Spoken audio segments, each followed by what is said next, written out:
Le Mali renforce sa présence militaire à la frontière avec l'Algérie.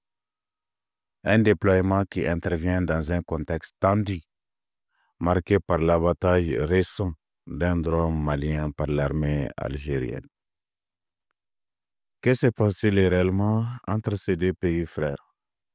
Est-ce une montée des tensions ou une simple mesure de sécurité? Restez connectés, abonnez-vous et activez la cloche pour ne rien rater. C'est Mamsis TV et ça commence maintenant. Depuis quelques jours, les regards sont bloqués sur le nord du Mali.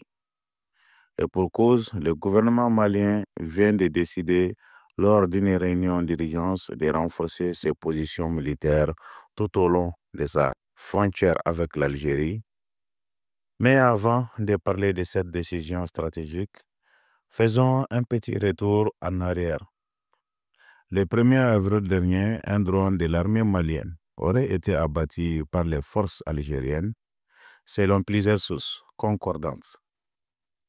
Un événement qui a immédiatement fait monter la tension entre les deux pays.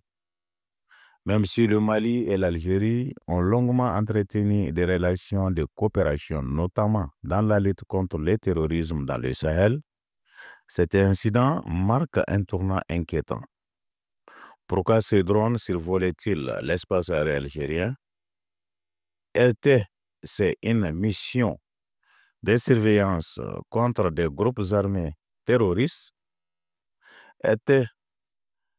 C'est une erreur? L'Algérie a-t-elle réagi avec excès?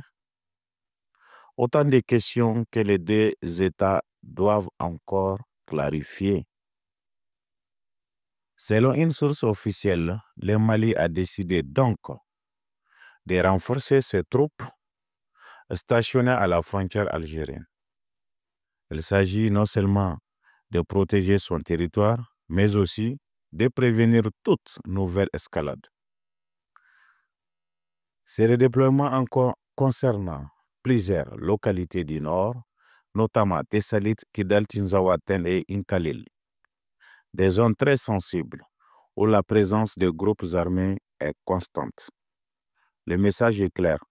Le Mali veut montrer qu'il contrôle la situation, qu'il est prêt à défendre sa souveraineté tout en restant dans une posture définitive et défensive. Mais ce geste peut-il être interprété par l'Algérie comme une provocation?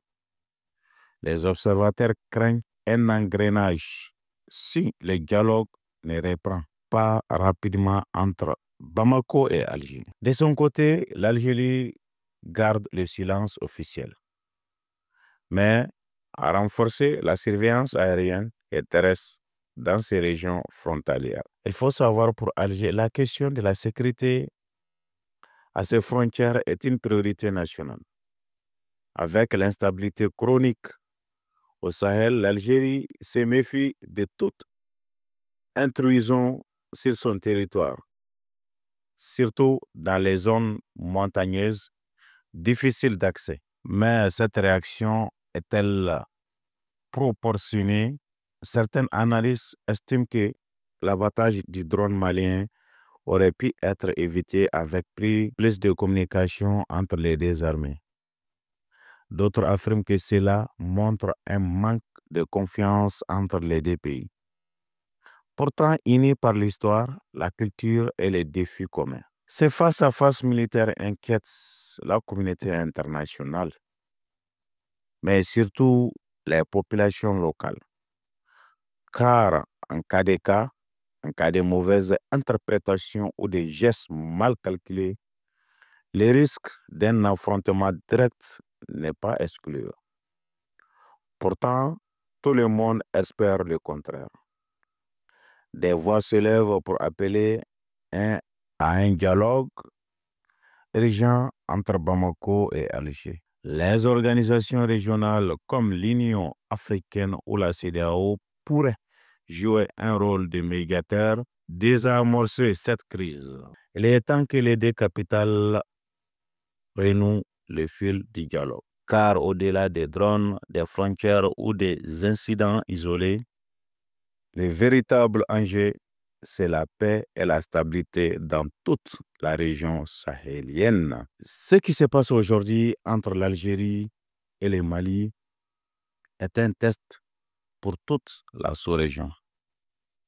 Ce n'est pas seulement une question de frontières, c'est une question de souveraineté, de sécurité, mais aussi de responsabilité. À Maham 6 TV, nous espérons que la sagesse l'emportera sur la confrontation, que les autorités des deux côtés choisiront le dialogue plutôt que la défiance.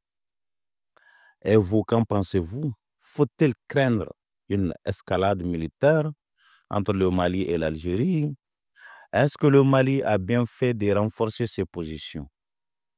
Dites-le moi en commentaire, je vous lis et je vous réponds. Et surtout, abonnez-vous à Maham 6 TV, likez cette vidéo, partagez autour de vous et restez connectés pour d'autres analyses sur les enjeux géopolitiques du continent africain. C'était Maham 6 TV, votre média digital engagé pour une Afrique informée et souveraine. Merci d'avoir suivi. À très bientôt pour une nouvelle vidéo.